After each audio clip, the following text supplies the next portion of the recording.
وہ پہلے بھی ذکر کیا گیا کہ صدقہ خیرات کرنا یا لوگوں کو کھلانا پلانا بہرحال ایک ثواب کا کام ہے اور فضیلت کا کام ہے۔ ایک حدیث میں تو اس طرح آتا ہے، رسول اللہ صلی اللہ علیہ وسلم نے فرمایا افشوا السلام واطعموا الطعام وصلوا باللیل والناس نیام وادخلوا الجنۃ بسلام۔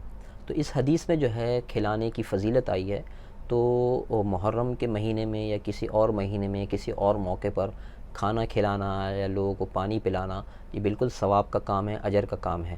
لیکن اس مہینے میں یہ دیکھا جاتا ہے کہ خاص موقع کے ساتھ، خاص دن کے ساتھ، خاص وقتوں کے ساتھ جو ہے کچھ کھانے یا پینے کے اسٹال لگائے جاتے ہیں اور لوگوں کو کھلایا پلایا جاتا ہے۔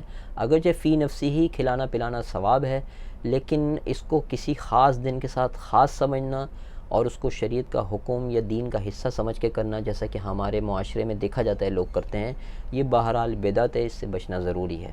لیکن فی نفسی صدقہ خیرات کرنا ثواب ہے، لیکن اس کو خاص کر لینا کسی خاص وقت کے ساتھ، اس سے عمل میں خرابی پیدا ہوتی ہے، جس سے بچنا ضروری ہے۔